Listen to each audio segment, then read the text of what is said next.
번뜩이는 영감을 기록하기 위한 사색일기의 요즘 생각 지금 바로 시작합니다. 안녕하세요, 사색일기입니다. 네, 오늘은 조금 새로운 환경에서 인사를 드리게 됐네요. 원래 기존에는 제가 집에서 음성으로만 팟캐스트를 녹음하다가 오늘은 특별히 이 스튜디오에 찾아오게 되었습니다.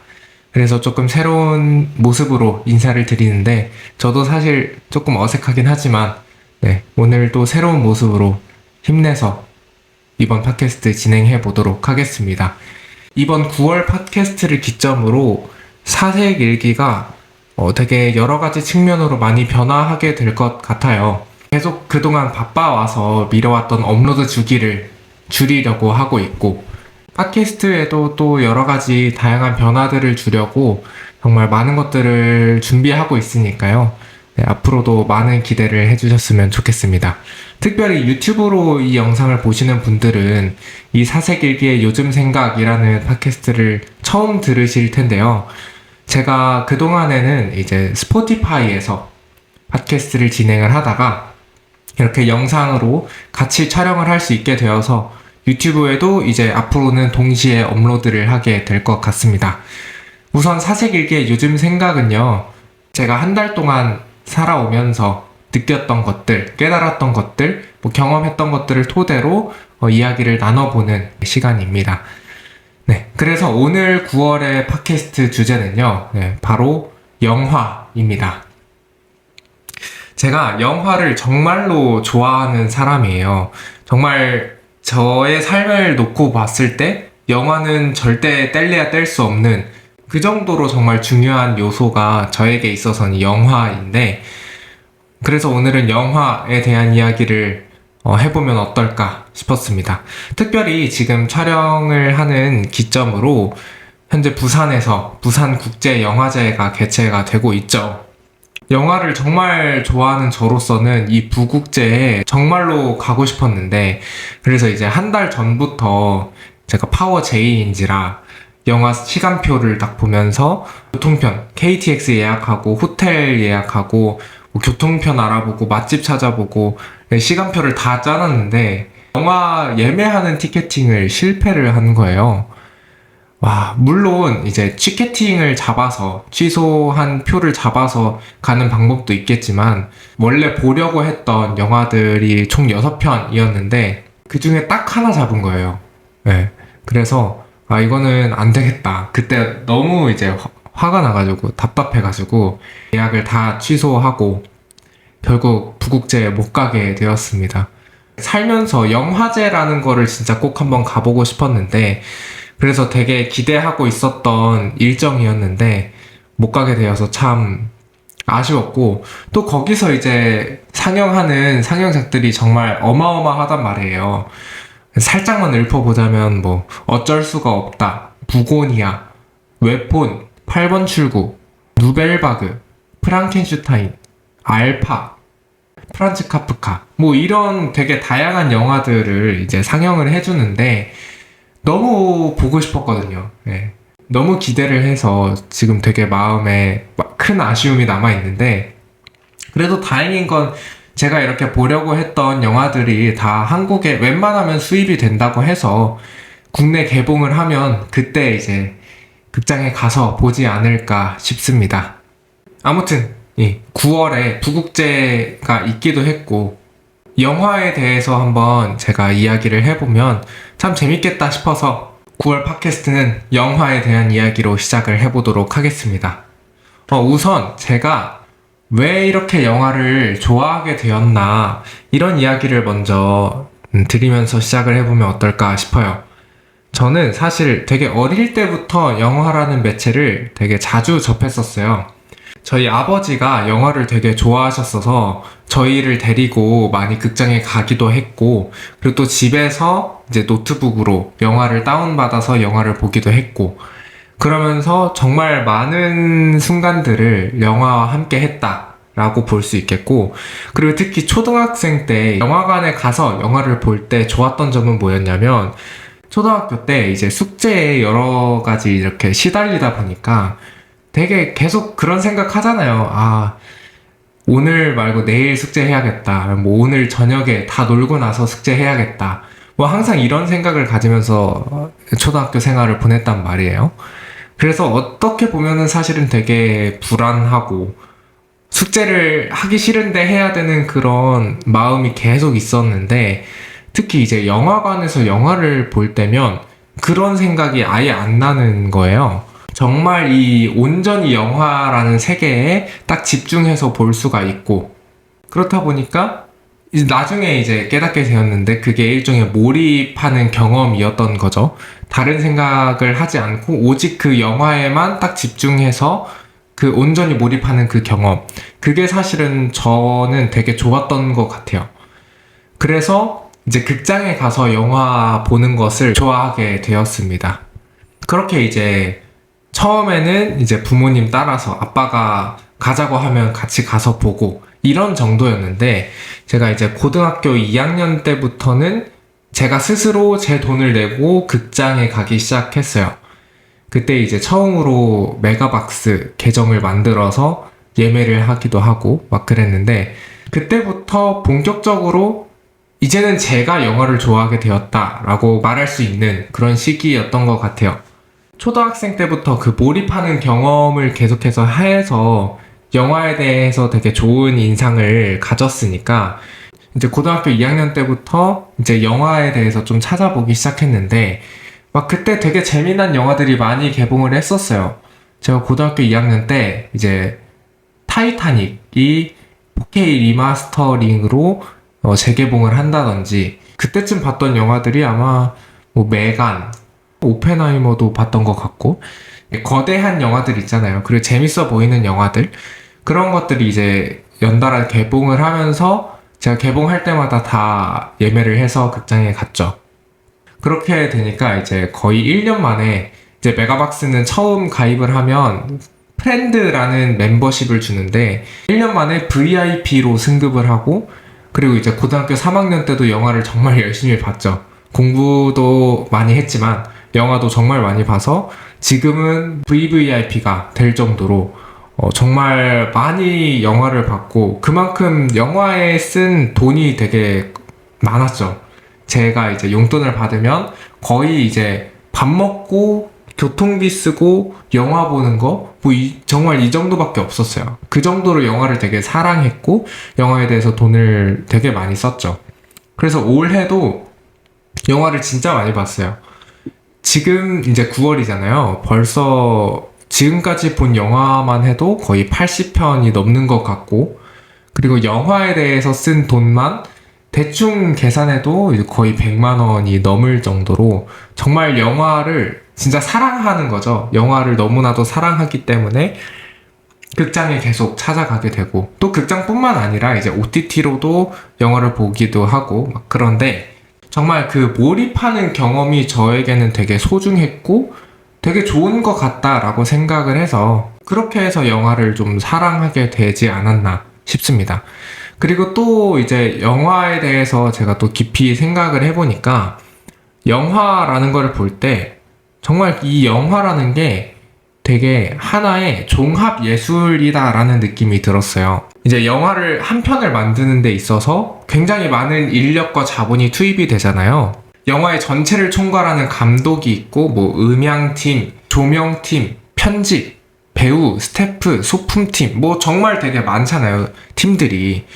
그렇다 보니까 이제 어쩔 수 없이 많은 사람들이 모여야 하는 매체이고, 그리고 영화라는 세계를 만들기 위해서 되게 오랫동안 고민하고 깊이 있게 생각하는, 그게 저는 되게 좋더라고요. 그래서 이 영화가 정말 하나의 종합예술이다 라고 말할 수 있는 점에서도 굉장히 매료됐던 것 같고, 그러다 보니까 이제 자연스럽게 좋아하게 된 영화 배급사가 있는데, 그게 바로 A24라는 배급사예요. 미국에 있는 배급사인데 자본에 제한되어 있지 않은, 수입성이 목적이 아니라 영화 자체의 어떤 예술성에 좀 집중한 독립영화들을 많이 배급하는 배급사인데, 이제 A24의 영화들을 보다 보면 한 가지 느껴지는 게 있어요. 그게 뭐냐면 절제됨인 것 같아요.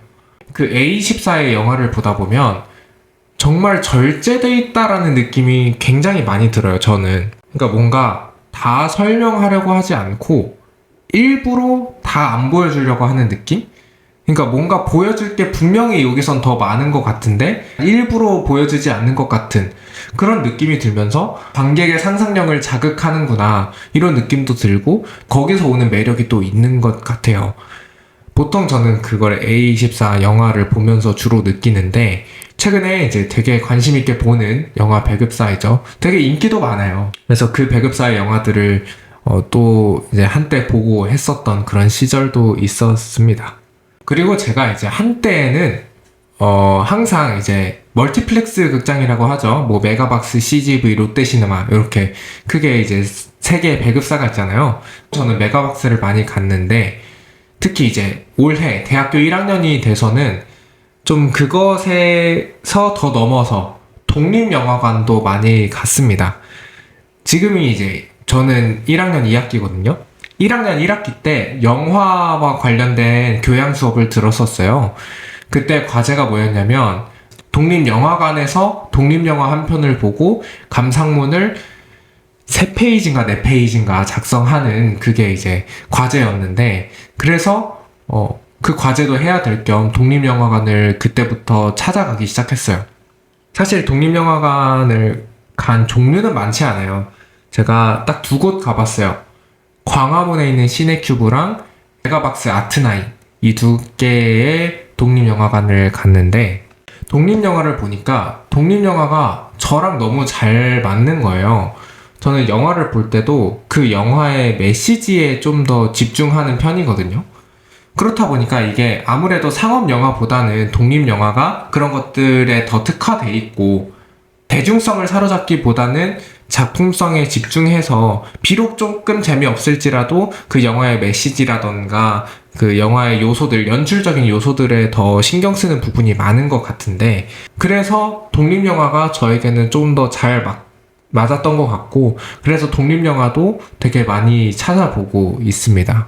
그리고 제가 이제 영화를 보는 데 있어서 메시지를 되게 중요하게 본다라고 했었잖아요. 그거를 일깨워준 영화가 하나 있었어요. 그게 뭐였냐면 바로 위키드였습니다. 작년에 개봉한 영화인데 제가 작년까지만 해도 항상 이제 독립영화관이 아니라 그냥 뭐 메가박스, CGV 이런 데만 갔단 말이에요. 그때 이제 위키드가 개봉했을 당시에도 사실 위키드에 대한 정보는 전혀 몰랐었어요. 그냥 뭐 초록색 마녀 나오는 거 정도? 그 정도로 이제 위키드에 대해서 되게 무지한 상태로 그냥 뭐 뮤지컬 영화인가 보다 재밌나 보다 예매를 해서 봤는데 그 영화가 정말 너무 재밌는 거예요. 처음 봤을 때는 뭐 노래도 너무 좋았고 그냥 그 영화가 전해주고자 하는 메시지가 저한테는 명확하게 꽂혔어요.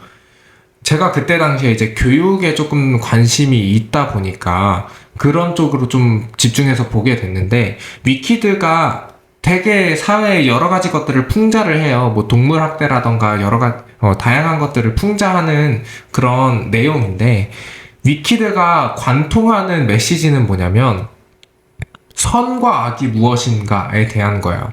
그러니까 내가 선이라고 알고 있는데 그게 정말 선이 맞는가? 반대로 내가 악하다고 하는 것이 정말 악한가?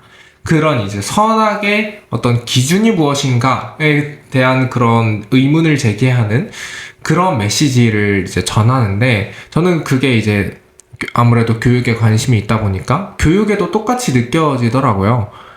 좀 교육 얘기를 잠시 해보자면 이제 특히 공교육 같은 경우에는 이제 올바른 학생이라는 것이 무엇일까라고 했을 때 공교육에서는 선생님의 말씀을 잘 듣는 학생, 뭐 시키는 거 잘하는 학생, 뭐 학칙을 잘 따르는 학생, 뭐 그 정도 있겠죠.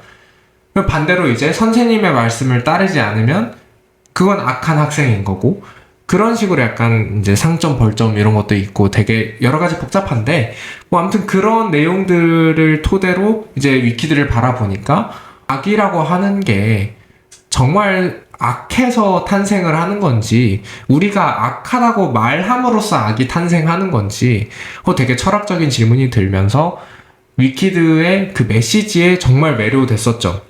그 매력에 빠지다 보니까 이제 앞으로 영화를 볼 때는 그 영화가 담고자 하는 메시지가 무엇인가에 대해서 계속해서 집중하게 되는 거예요. 그래서 그때부터 이제 영화에 대한 기록을 하기 시작했죠. 제가 이제 본 영화가 있으면 제 나름대로 평점을 매기고 그 영화가 말하고자 하는 것이 무엇인가 이런 것들에 대해서 기록을 하기 시작을 했었습니다. 그런 의미에서 영화 위키드가 정말 저에게 영화를 보는 눈을 키워준 되게 중요한 역할을 하는 영화였다라고 말을 할 수가 있을 것 같습니다. 그렇다 보니까 자연스럽게 독립영화에도 많이 손이 가게 된 것 같아요. 독립영화는 아무래도 이제 일반적인 영화와는 다르게 그 영화의 대중성에 맞춰져 있기보다는 영화를 예술 그 자체로서 사용을 하고, 그래서 정말 그 메시지가 그 독립영화가 주는 메시지가 훨씬 더 딥하고 되게 복잡하고 어려워요.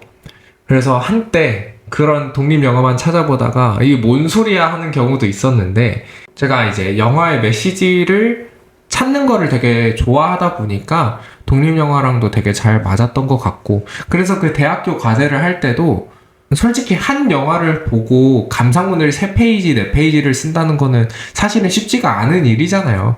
근데 저는 그걸 쓰는 게 되게 행복했고, 지금 돌아보면 좀 수월하게 썼던 것 같아요. 그 수업도 되게 좋은 점수를 받았고, 사실 아직 제가 막 시네필이라고 하기에는, 영화광이라고 하기에는 사실은 막 옛날에 고전적인 영화들 있잖아요. 뭐 예를 들면 샤이닝이라든지 뭐 2001 스페이스 오디세이 뭐 이런 되게 명작들이라고 평가받는 그 고전 영화들 있잖아요. 사실 그런 영화들을 지금 보진 못했어요. 못 본 영화들이 훨씬 많아요. 그렇지만 이제 앞으로 더 시간이 지날수록 영화에 대해서 더 애정이 생기면 뭐 그런 영화들도 찾아볼 수 있겠죠. 그래서 이제 뭐 영화제도 가보고, 제 올해 목표 중에 하나가 오스카 시상식에 이제 후보에 오른 작품, 영화들을 다 보는 게 제 올해 목표 중에 하나예요. 이제 제가 작년에 오스카 시상식을 이제 실시간으로 중계를 하는 걸 봤었는데, 그때 이제 아마 후보에 올랐던 작품이 브루탈리스트, 서브스턴스, 뭐 플로우, 아노라 이런 되게 칸 영화제에서 수상하고 이런 되게 그런 영화들 있잖아요. 그런 영화들이 이제 막 후보에 오르는데 저는 그 영화를 보지 못했으니까 그 영화에 대해서는 어떻게 될지 잘 몰랐고, 그때 이제 위키드가 의상 디자인상인가? 뭐 그런 걸 받았을 거예요. 제가 위키드를 너무 좋아해가지고 그때도 본 거였는데, 그럼 올해 목표는 오스카에 무슨 작품이 후보에 오르게 될진 모르겠지만 그 영화들을 다 보는 거. 왜냐하면 이제 독립영화도 많이 보고 있으니까. 그리고 이제 부국제에 상영해주는 영화도 사실 그런 영화가 대부분이거든요. 그렇다 보니까 그런 것도 올해 목표로 삼게 되기도 하고, 정말 날이 갈수록 영화에 대한 애정이 깊어지고 영화라는 세계에 더욱더 흠뻑 빠지게 되는 것 같습니다.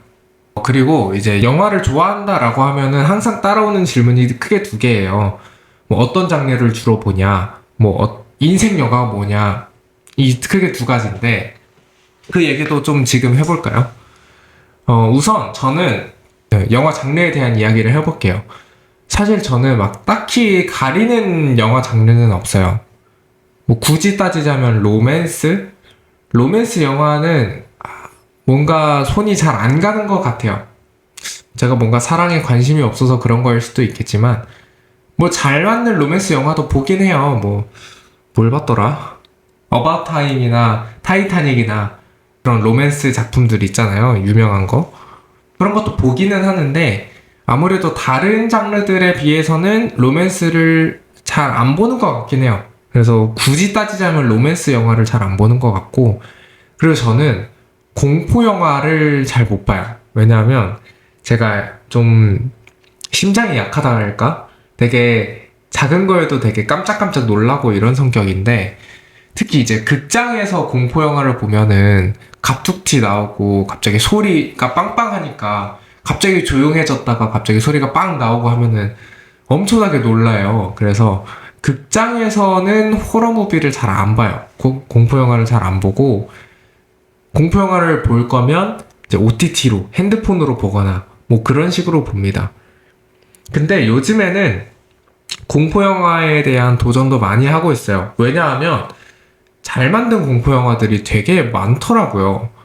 특히 이제 올해 부국제에 상영을 하기도 하고 10월 달에 개봉을 앞둔 웨폰이라는 영화가 있는데 그게 미국에서 이제 반응이 심상치가 않더라고요. 로튼 토마토에서도 굉장히 좋은 점수를 받기도 했고 되게 어떤 기존의 패러다임을 깨는 그런 영화다라고 들었어서 뭐 그런 웨폰이라는 영화도 보고 싶고 그리고 이제 A24가 아까 말한 그 A24 배급사가 공포 영화를 진짜 잘 만들어요. 호러 명가라고 하는데 그래서 제가 봤어요.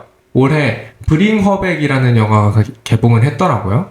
그래서 그 영화도 봤는데 그거는 그래도 좀 괜찮았어요. 왜냐하면 그 영화는 뭔가 갑툭튀로 놀래킨다기보다는 약간 심리적으로 조여오는 압박감 그런 의미에서 공포였기 때문에 그런 것들은 좀 잘 보더라고요, 제가. 근데 최근에 이제 또 투게더라는 영화를 봤어요. 그게 뭐 간략하게 설명하자면 미국에 있는 커플이 몸이 붓게 된다. 뭐 그런 초이상 현상, 초자연적인 현상을 겪게 된다. 뭐 그런 얘기인데 그거를 이제 투게더라는 영화를 보면서 너무 무서운 거예요. 사실 그렇게 깜짝 놀랄 만한 장면은 없었거든요.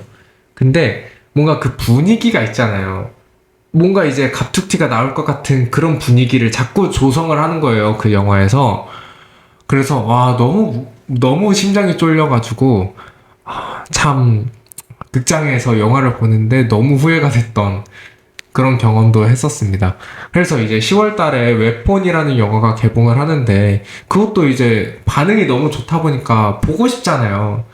근데 너무 걱정되는 것 중에 하나가 그게 또 이제 갑툭튀가 장난 아닐 것 같단 말이죠.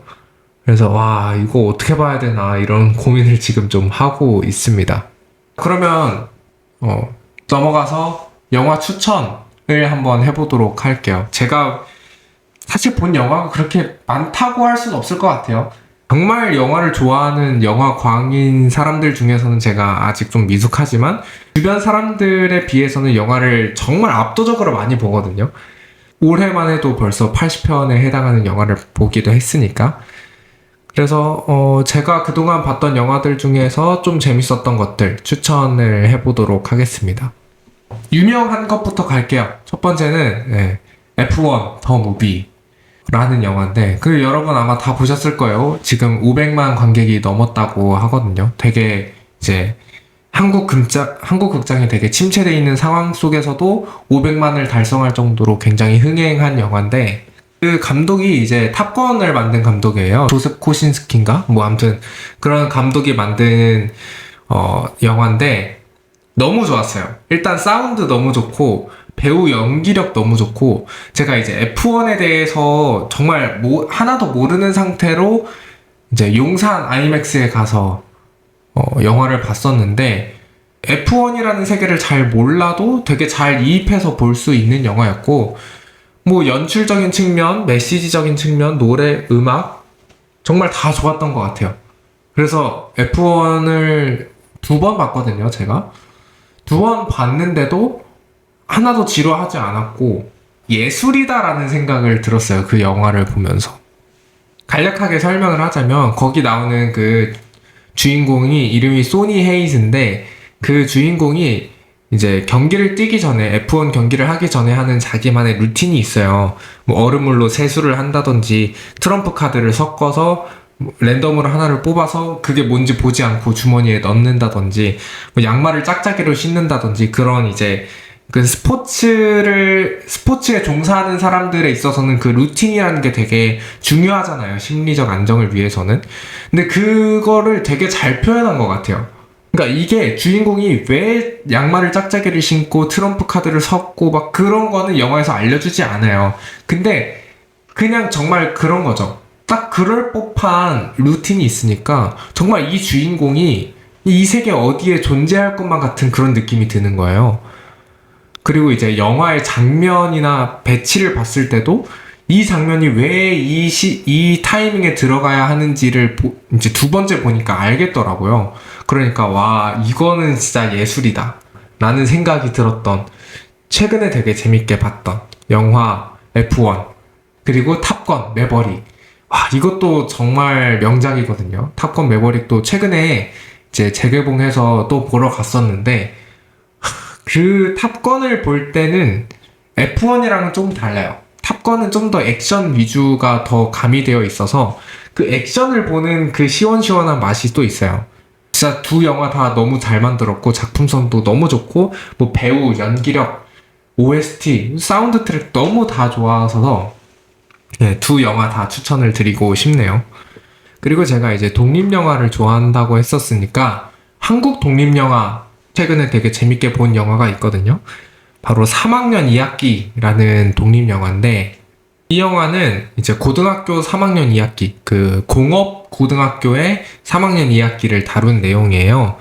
거기에 이제 주인공들이 중소기업에 가서 이제 실습을 나가는 그런 이야기인데 되게 잔잔해요. 영화 자체가 되게 잔잔하고 거기에 나오는 그 주인공이 있거든요. 주인공이 제 성격이랑 너무 잘 맞는 거예요. 그 주인공이 되게 과묵하고 내향적이고 뭔가 책임감도 있고 그런 성격이라서 이제 그 영화를 보다 보면 주인공이 감사합니다라고 말할 법도 한데 감사합니다라는 말을 절대 안 해요. 네, 저도 약간 감사 표현 잘 못하고 그냥 네 약간 이런 스타일이라서 근데 그런 부분에 있어서 주인공이 되게 저랑 비슷한 것 같은데 근데 또 이제 주인공 옆에 나오는 친구가 있어요. 근데 그 친구는 되게 성격이 반대예요, 주인공이랑. 그래서 둘의 케미가 더 돋보였던 것 같고 그리고 그 영화가 이제 되게 잔잔하게 진행이 되는데 그 포함하고 있는 메시지도 되게 깊어요. 뭐 산업재해라던가 고등학생으로서 겪는 사회생활 그런 측면을 되게 잘 그렸다고 생각을 하는데 되게 재밌게 봤었어요. 시간 가는 줄 모르고 정말 재밌게 봤었던 영화 중에 하나고 그리고 이제 일본 영화 중에 퍼펙트 데이즈라는 영화가 있어요. 이거는 꽤 유명하더라고요. 그거는 정말 지극히 잔잔해요. 정말 특별한 사건 없이 되게 잔잔하게 영화가 흘러가는데 저는 그게 되게 매력적이라고 생각하거든요. 그러니까 이제 그 영화에 나오는 주인공이 할아버지예요. 일본의 화장실을 청소하는 청소부인데 그 할아버지의 이제 하루를 보여주는 거예요. 근데 그 할아버지의 그 하루를 따라가다 보면 되게 별거 아니에요. 그 직업도 되게 별거 아니잖아요. 심지어는 천대 받을 수 있는 직업이잖아요. 공원에 있는 화장실을 청소하는 직업이다 보니까. 근데 그 할아버지는 인생을 되게 재밌게 살아요. 화장실을 청소하는 일 자체도 되게 재밌어 하고 그리고 이제 그 본인만의 루틴이 있어요. 이제 직업장으로 가기 전에 이제 아침에 일어나서 샤워를 하고 집 앞에 있는 자판기에서 음료를 하나 뽑아요. 그게 커피였나 그랬을 거예요. 그거를 뽑아서 이제 자기 트럭을 타고 이제 운전을 해서 갑니다. 이제 가서 이제 화장실 청소를 하고 점심시간에 벤치에 앉아서 샌드위치를 먹어요. 먹다가 보니까 이제 하늘이 좋아요. 하늘 사진을 딱 찍어요. 그리고 그걸 이제 집에 가서 모으는데 그 딱 모으는 박스가 있거든요. 그 하늘 사진 찍는 박스만 따로 모여져 있고 그리고 또 그 할아버지가 이제 또 자기 전에 항상 읽고 있는 책이 있어요. 그 읽고 있는 책을 읽다가 잠에 들고 그리고 이제 또 화장실을 청소하다 보니까 어느 날은 누가 이제 틱택톡이라고 하죠. 그 미국에서 유행하는 빙고 게임인가 뭐 그런 건데 그런 이제 쪽지가 있어요. 쪽지를 발견을 하는 거예요. 청소하다가 이게 뭐지? 하고 이제 자기도 하나 그려놓고 다시 제자리에 끼워 넣어요. 그리고 그 다음날 가서 꺼내보면은 또 누가 그려놔 있어. 누가 또 해놨어. 그러면 이제 그걸로 이제 매일매일을 또 재밌게 나름 흥미롭게 살아가는 거죠. 그렇게 되게 별거 아닌 하루를 되게 재미있게 사세요. 그 할아버지가. 정말 그런 모습을 보면서 영화 제목이 퍼펙트 데이지잖아요. 완벽한 하루란 말이에요. 사실 우리가 막 큰 어떤 기쁜 사건이나 이런 것이 없어도 지극히 평범한 하루여도 누군가는 매 순간 열심히 살면 그게 퍼펙트 데이다.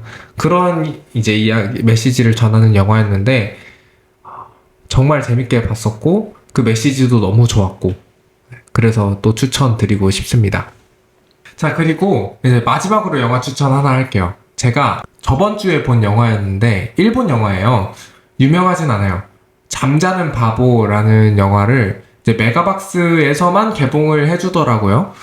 그래서 뭐지? 하고 가서 봤는데 진짜 너무 재밌게 봤어요. 사실 막 그 영화가 흥행할 것 같진 않아요. 상영도 많이 안 해주고 메가박스에서만 하고 매일 한 타임인가 두 타임밖에 상영을 안 해줘요.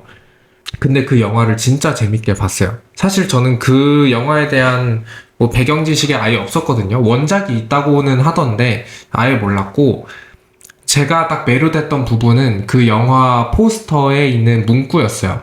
그게 뭐였냐면 뭐 꿈도 없고 열정이 없는 그런 청춘의 음악 드라마 뭐 그런 내용이었는데, 딱 이 꿈이 없고 열정이 없다? 그게 딱 우리 세대, 우리 청년들 세대의 문제를 좀 잘 담은 내용인 것 같더라고요.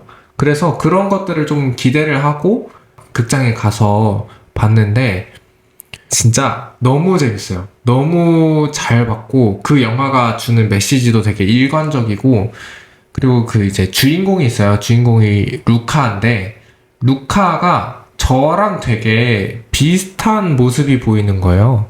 루카는 이제 대학생이에요. 대학생인데 밴드 활동을 이제 취미 생활로 하고 있고, 그리고 그 밴드 생활로 인해서 돈을 벌고 있는, 근데 막 돈을 엄청 잘 벌지 않아요. 가난해요. 대학생이다 보니까. 그래서 그렇게 가난하게 사는 모습도 보이고 한데, 저는 루카가 한 말이 되게 그 매 순간순간마다 마음에 와닿더라고요. 특히 루카가 컷사이클이라는 얘기를 하는데, 그게 뭐냐면 이제 자기의 어떤 무리 안에서는 굉장히 칭송받고 대단하다 칭찬받고 이렇게 하는데, 거기에서만 안주하고 거기에서만 뭔가 내 자신감이나 위안을 얻고 정작 남들에게 차가운 잣대로 평가받는 상황은 피하고 그냥 그렇게 계속해서 안주하는 그런 되게 의미 없는 사이클을 헛사이클이라고 하더라고요. 근데 그게 저랑 너무 잘 맞는 것 같은 거예요. 제가 이전 팟캐스트에서도 이야기를 했었는데, 저는 이렇게 지금 20살이라는 나이에 유튜브도 하고 있고 사색일기라는 브랜드를 운영을 하고 있고 되게 다양한 것들을 시도하잖아요. 그거를 이제 남들이 보면은 되게 부러워해요. 너 되게 대단하다. 어떻게 이런 걸 할 수가 있냐. 주변에서 그런 말들을 많이 듣고 또 그런 말들을 통해서 위안을 얻는 것도 있어요. 아, 나 되게 대단한 사람이구나. 나는 어릴 때부터 꾸준한 목표를 가지고 살아온 사람이구나. 이런 생각을 하는데 그냥 거기에서만 계속 안주하고 있었던 때가 있었어요. 얼마 전까지만 해도. 근데 그게 딱 이 영화의 대사에서 나오면서, 와, 진짜 이 주인공 루카가 나랑 많이 닮아있구나. 그 얘가 하는 생각도 저랑 비슷해요. 네.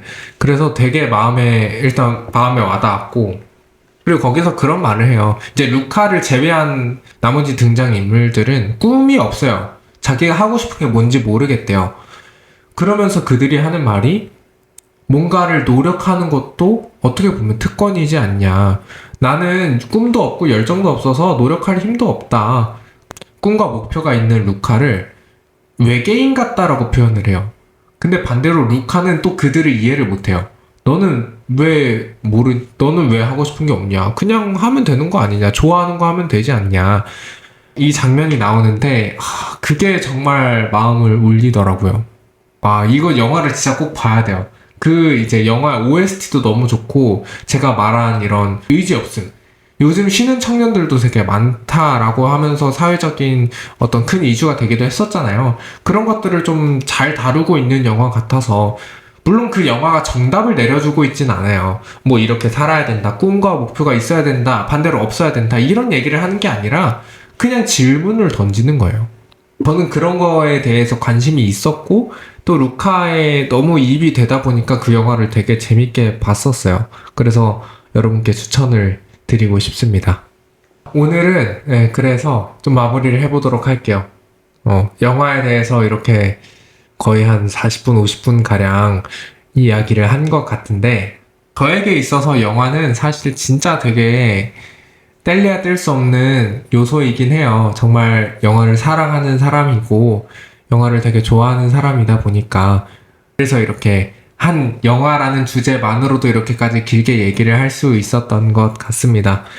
여러분의 인생 영화는 어떤지, 그리고 여러분은 영화를 어떻게 생각하시는지 댓글로 많이 많이 달아주시면 감사하겠고요. 사색 일기에 대해서 이야기를 좀 해보도록 할게요. 제가 저번 달 팟캐스트에서 그랬어요. 팟캐스트를 좀 키우려고 한다. 그래서 이렇게 스튜디오에 오게 된 것도 있고, 앞으로는 팟캐스트를 촬영을 할 때 되게 많은 변화를 주게 될 것 같아요. 앞으로 정기적으로 이 스튜디오에 와서 촬영을 하게 될 것 같고, 기회가 된다면 저 혼자가 아니라 제 주변의 지인들도 같이 불러서, 게스트로 불러서 한 가지 주제에 대해서 이야기를 해봐도 재밌겠다라는 생각이 들어서 앞으로는 저 혼자만 나오지도 않을 것 같고, 더 깊이 있고 더 다양한 내용들을 다루는 그런 팟캐스트가 되지 않을까 싶습니다. 그리고 사색일기도 사실은 지금 제가 올해부터 유튜브를 시작을 다시 채널을 만들어서 했는데, 그렇다기에는 이제 채널에 영상이 5개밖에 되지 않아요. 5개인가 4개인가? 그 정도로 업로드 주기가 되게 뜸하고, 학업이나 이런 여러 가지 것들을 하면서 바빠가지고 업로드를 잘 못하고 있는데, 그런 문제들을 최근에 어떻게 해결하면 좋을지 어느 정도 답이 나온 상황이에요.